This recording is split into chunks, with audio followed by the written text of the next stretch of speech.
Let's now talk about one of our top stories, which is about the visit of Sri Lanka's President Dissanayake to India, where he's held talks with Prime Minister Narendra Modi and has assured India that no inimical activity will be allowed from Sri Lankan soil, which goes against India by any other country or entity. And apart from that, the two leaders have discussed multiple ways to take the ties forward. Now, Ambassador Gurjeet Singh, former senior diplomat, joins us to talk about it. Gurjeet Singh, what do you first of all make about this first visit of President Dissanayake, his first abroad since he became the president of his country? Thank you for having me. It is indeed a great pleasure to have our close neighbor and friend, President Dissanayake from Sri Lanka, visit India as an India first option that he has adopted. Normally, Sri Lankan leaders always visit India first, but there is a tendency in some neighboring countries nowadays to avoid that.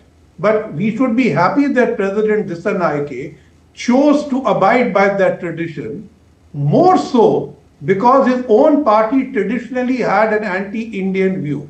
So this is the most pragmatic decision that he has shown, and the few steps that he has taken towards India today see India taking many more towards the welfare of Sri Lanka. Yes, and his assurance, which is also part of the joint statement that the Sri Lankan territory will not be allowed for conducting any activity that is inimical to India by another country or any other entity. How significant is that, considering how there have been efforts to use Sri Lankan territory in the past to sort of spy on India and if not, other nefarious activities? So those efforts will not cease, and Sri Lanka's ability to stand up to them is what will be put to the test. But at least President Dissanayake has been forthcoming to reassure India that its security interests will not be trampled upon by his administration. Other than this, there are two other major concerns of India. The first is to have a level playing field for Indian economic interests in Sri Lanka's benefit. And the other one is to make sure that the constitutional provisions for the Tamil minority are actually implemented in a given time frame. So I think the security part has been put pen to paper, and now it is really to have more discussions and see that it is put into practice. And what tells us in the sense as to how India and Sri Lanka want to grow the relations which have always been given a very solid base by the two countries and were further reinforced during the time of economic hardship that Sri Lanka faced back in 2022. India is still playing a very constructive role there, isn't it? Indeed, the reality of geoeconomics and the reality of Vasudev Kutumbakam, I think both came through in 2022 when Sri Lanka was in dire straits and India came to its rescue in an open-hearted manner. If India had not come up with that mix of financing of about $4 billion, the Sri Lankan recovery would have been severely impeded. Today, Sri Lankan economy has recovered because of that support that India gave, and India marshaled other donors as co-chair of the committee of lenders.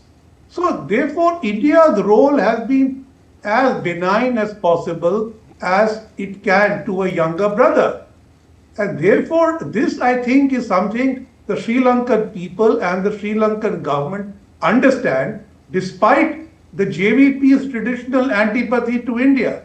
So in power, in government, the JVP, which is a part of the NPP, is showing greater pragmatism than ever before and recognizing that India played a critical role when other friends of theirs were actually silent.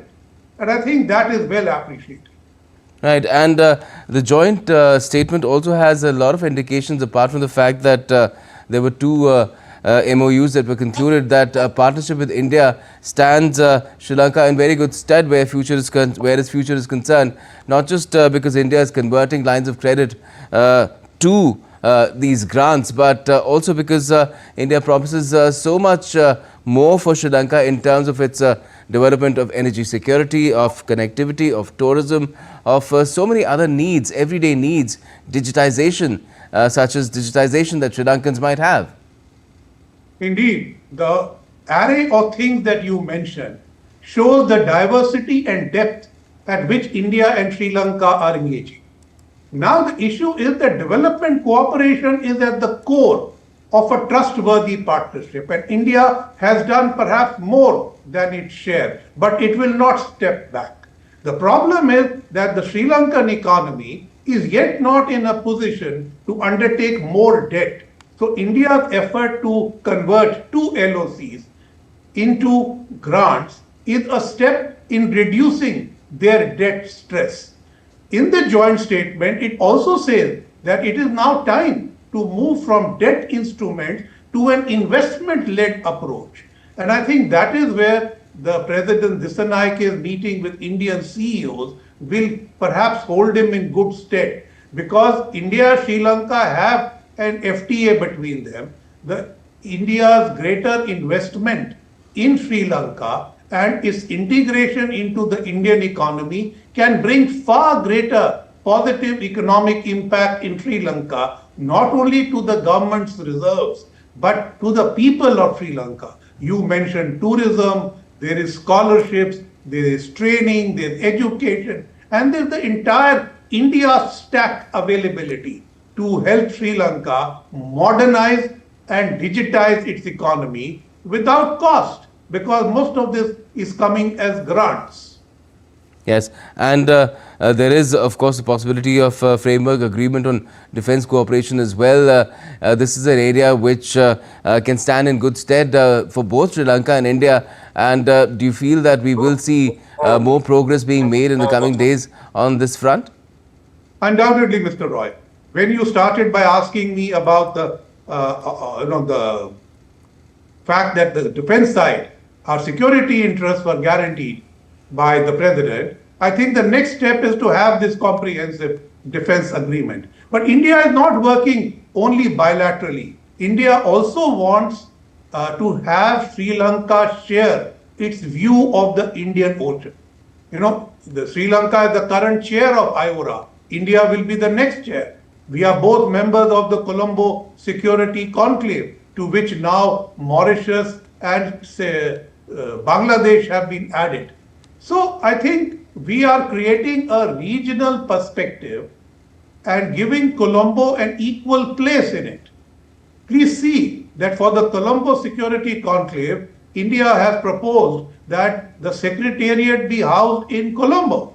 This is very much like BIMSTEC, where we offered and we sought that Bangladesh should host the secretariat, and originally Nepal hosted the secretariat for SAR. So India believes regional integration must allow our friends in the neighborhood to play their own role and feel the impact. And I think that is what India is doing, not trying to hog the limelight, but give our neighbors a share of it. And what do you make of how the issues that usually lead to some friction when they come up in talks, such as fishermen and reconciliation, were handled this time around in the meeting between the leaders? So, you know, I think there are two kinds of issues. One, there is the constant friction between fishermen, which the Sri Lankans say have intruded into their waters. I think we need to look at a more humane treatment for them and perhaps work out some ways in which there could be joint fishing efforts and fish processing, so that people on both sides of the Park Strait have an economic benefit, instead of always letting loose each other's coast guard on each other's fishermen. The other thing is that the level playing field for Indian entrepreneurs and business must truly be level. There should be no favoritism to others and discrimination against Indians, because Indians are not state-led entrepreneurs. They are private entrepreneurs. They will come if you provide a good business ambience. And that is what, by helping Sri Lankan economy's recovery, we are helping them to do. Certainly, and let's hope that this sort of cooperation moves forward in the coming days. Thank you so much for joining us and talking about it, Ambassador Gurjeet Singh.